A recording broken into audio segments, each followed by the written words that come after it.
we're talking. Mommy talking to her. Wow. It wasn't too. Yeah, it was, and I want to say this. So she seen my mom with her, what we call her is her nanny. Okay.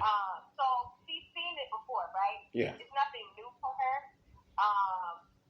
So it just wasn't too hard to explain. We did have to have the conversation of, well, mommy, like girls, how do you feel about that? And she explained to me, that's okay, that's what you like. And he told me that's not what she likes, so I said, okay. So we did have that conversation. You say she's 8? Yes. Well, she's 7. She's going to be 8 next month. And she was already like, that's not what I like. That's yes, right. It was very shocking for me too. But I feel like that was the best thing for us. I think just to be open and honest and be real. She's a kid. I protect her, so I'm always going to protect her. I'm her mother. Okay. That's clear. I'm going to protect her. Yes. But I just feel like these are little humans. Yes. So like all that baby talk, it's not necessarily. I just don't feel like it's necessary all the time. Yes. Yeah, I feel like like I said, these are little humans, so you could talk to them as such. Now I'm not going to so far into it, but be real about the situation. So we did have that conversation, and Karina eventually, she's fine with it. They love her. She loves Tanisha. She loves her to death. So as long as I'm happy, she's happy, we're all good there. Now Karina's dad, he was more like with my dad. Yeah, he wasn't on board. He wasn't on board. He didn't like it. He was concerned about Karina and all this extra stuff, but he got over it. He's married. He's remarried. Oh, okay. He got over it. Yeah, he's okay. I mean, not that you really would have a choice, like I said, I just thought of it from my point of view. Like if my wife came home and after we got separated, she was like, I'm with women now. I think most guys' first thought would be like, well, damn, was my dick not good enough? Or like, what did I do to make this happen? Yeah, I'm sure that's a thought, but we never had that conversation in depth. Yeah. We never had that conversation. Have you met your future in-law family, or how has that situation been? Oh, yes, we have met. It was good at first. It was good at first, and it's kind of a little rocky now, just because, life stuff. So, like, we basically dated during this whole pandemic, right? Okay. So, typically, in, like, lesbian relationships, they move fast anyway, but this was kind of expedited because, the world shut down. You say they moved back? Yeah, like, they move fast in general. Women just move fast. Oh. Yeah, they have, like, it just, I don't know what it is. So it's like you go from dating to like, hey, let's get married, you mean? Yeah. Oh, wow. Typically. Typically, they come like, we typically go from like, we're talking, okay, now we're together. Wow, I'm moving in, now we're married. That is interesting, because eventually we will interview gay men, and I'm curious to know if it's the same way for them. It's the same way? Oh, yeah, I'm not sure. But, typically women, we just kind of move fast, and so, but then, like I said, so this was a pandemic relationship, and so everything was expedited. Like, we moved in, like, we were moved in together, but we weren't, we did move in together. We did move in together, but we were together a lot. This is the world was shut down. Yeah. So we didn't have nothing else to do but be together. Okay. So I think her mom had a whole, like, I'm taking her baby situation. I've been there. I'm sorry, I said, I've been there. Oh, yeah. We had one of those moments. But then once she got to know me a little better, it went good. But then we had, like, these fights, and then we would bring people into it, which don't do, by the way. Don't ever do that. Don't bring your people into it. Been there, done that. Fights, and then, so then she would have feelings like that, and it just never really got resolved. But I don't think we'll get back to where it needs to be. Yeah. Yeah. Because I don't think I mentioned, so she is younger than me. Oh, well, okay. How much? So, yeah. She's younger than me. She's like 6 years. 6 years? That's not that bad. That's about how far apart we are. Mm-hmm. You have the same story, except for we the same sex, opposite sex. Oh, yeah. Okay, good. And we met online. And we met online, yeah. And we did not move in quickly. Yeah. We didn't move in at all. Yeah, I was the one who didn't want to move in. You didn't want to move in? I was ready to settle down, but I was it's that last little bit of fight, wanting to be, single. But I knew that she was right for me. It was just that stubborn part. And then he moved in, and I wanted him out. I'm the same way. And you know what's crazy? So, like, we moved in together, but because of her, like, she did school, so she finished, her doctorate program. So we moved in together, and then she had to move out. Oh, wow. So, yeah, so she's doing an internship, and then she had to move to Jacksonville. So now we went from being together all the time, moving in together, and then now it's kind of like we're back to like the kind of dating, getting engaged. But now it's like now we're back to like a kind of dating thing because now she lives 2 hours away.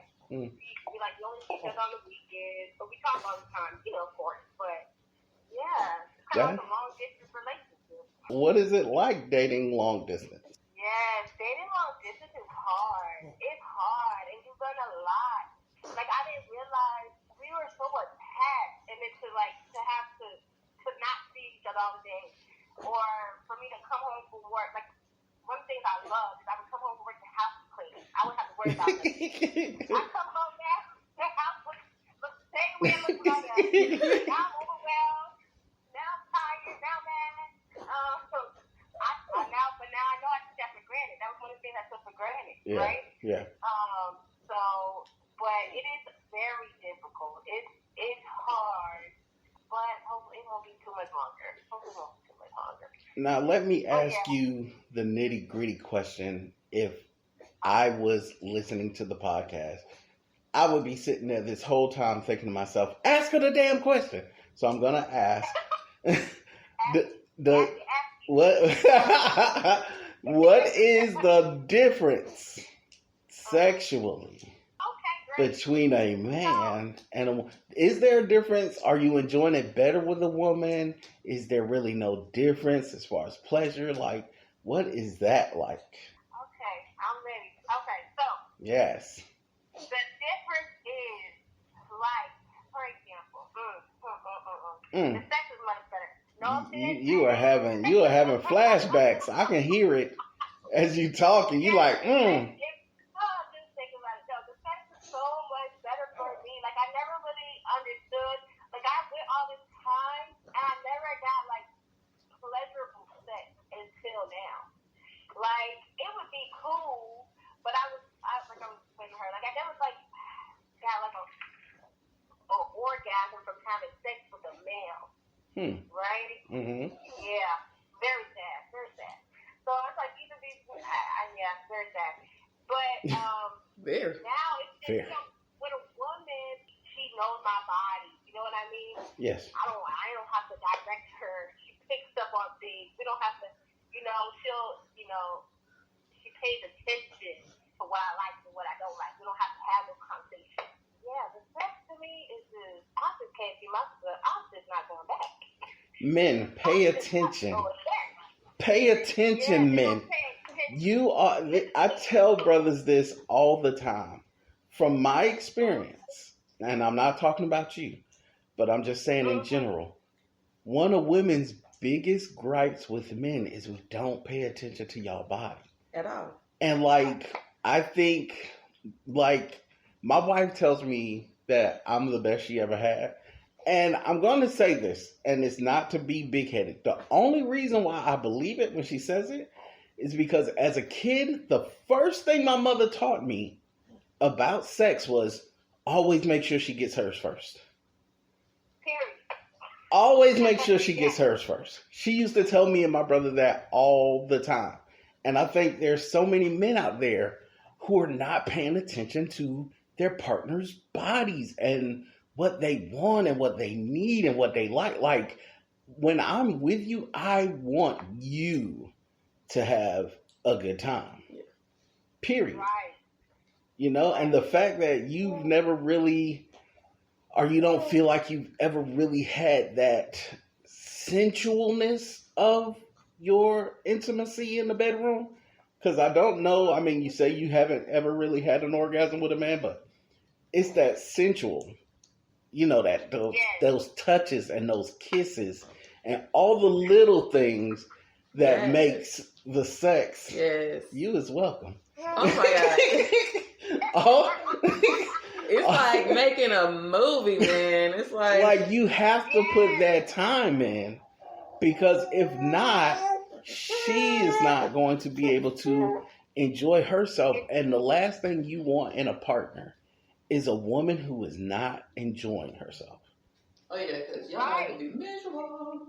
Do you feel like that played a part in your divorce as well? Like he just wasn't attentive to you emotionally, mentally, physically, and spiritually? Yes, I do. I think I stayed in that relationship longer than I needed to. Like, we had been together since I was in 7th grade. Oh, wow. I've never experienced dating nobody else. Like, all that stuff you go through when you're young. Yeah. You know, the stuff you needed through the heartbreak, all that good stuff. I never did that. Like, we were together so long. Then it got to a point, like, before I had my daughter, we were sleeping in separate rooms. Oh, wow. Not talking. Oh, wow. wow. We would move months. At least 3 months he was in the house. He was in the room, I was in the room. We weren't speaking. Wow. I think it was definitely a convenience thing. Mm-hmm. Yeah, it was definitely a convenience thing. It was definitely like we were just here to be there. And then when the baby came, you know, we tried. We were like, okay, we're going to make work for the baby. Because, you know, that's what it's told. You're going to make work for the baby. Okay. But you always hear that baby does not make a relationship strong. Oh, if I didn't learn nothing else. A baby ain't going to make nobody stay. A baby is not going to fix nothing. A baby, no.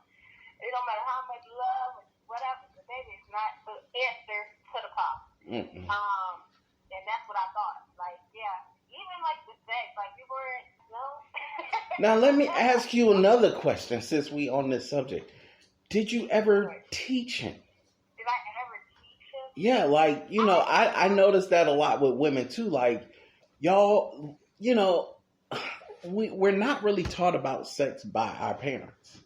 We're just not. So when we have sex, we're kind of like poking in the dark. And a lot of times, like, I know with me and my wife, you know, even though, like I said, I'm attentive, there's still been times when she had to tell me, I want this, I like this. And with the conversations I've had with women, I've come to find that the way y'all are raised to like be the cute little girls and not really talk about that. And you feel a certain way about talking about sex. So did you ever feel like you were, because you was with him since, you say, 7th grade? Yeah. You never felt comfortable enough to tell him, like, hey, look, I want you to lick this part right here like this. Harder, slower, softer. You know what I'm saying? Like, did you ever tell him those things? And if not, why? Yeah, no, I didn't think I told him that. Just because, like I said, we didn't, well, no, I didn't know, right? Okay. Because we were together. That's all I knew with him. Yeah. And so I didn't have the experience to know what I would like or could like. And like you also said, like we were told not to talk about that thing. I think I was kind of shy as far as like sex was concerned in my younger days. Because you're taught to, you know, there's something you don't talk about. Yes. You don't hide it. If you do talk about it, you're a hoe. Yeah. Or, Yeah, true. You know, you weren't taught those things. So yeah, I feel like it's because we were like all we knew were each other. Yeah. We didn't we didn't have the opportunity to do those things. And I don't think I was, like I said, on my part, I definitely didn't. I tried to teach, but only to what I knew. Okay. Yeah. So you didn't know your body as well.